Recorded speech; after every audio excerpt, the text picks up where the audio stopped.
pagtatapat mo, bilang pagpapasakop mo, at bilang pagpapatibay sa Panginoon ng iyong pananampalataya.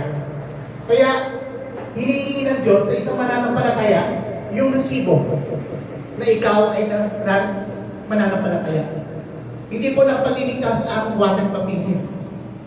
Tandaan natin, Ephesians chapter 2 verse 8, ang pagliligtas ay ang inyong pananampalataya. Kaya kung tayo po ay nananampalataya sa Diyos, susunod tayo sa Panginoon. Natin yung ating pagpapasakop sa Panginoon.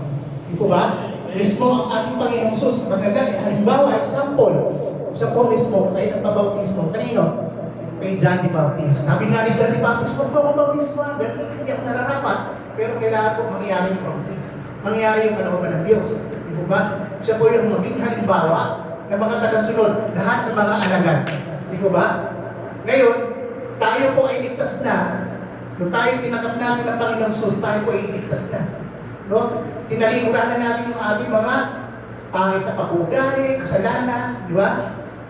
Ngayon po, yung ating water baptism, declaration po in public, na ikaw, dinideklara mo, ikaw ay ligtas na, nagpapasalamat ka, nung ikaw ay inilubog. Pag nilubog ka sa tubig, no? Nilubog na yung pangit na pag-uugali mo, di mo yung pangit na ugali mo, yung kasalanan mo, pag-ahon mo ngayon, isa ka ng bago, alagad ng Diyos. Yun yung declaration natin sa Panginoon. Ngayon, kung wala tayo nun, kung ikaw ay nananampalataya, asan yung resibo mo, kapatid? So, questionable, yung faith. Di ba ba, kapatid? Naka natin. So, yun po yung kaalagaan ng ating water baptism. Okay, so hindi po siya optional. Pwede mang hindi, pwede oo. So, hindi italis po.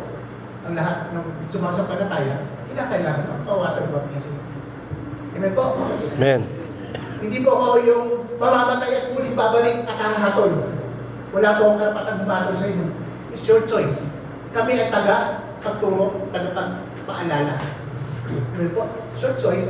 Sapagkat ang Panginoong Jesus ang huling hahatol sa atin. Di ba? Okay, sige po. Mag-iisa tayo. Sige ba?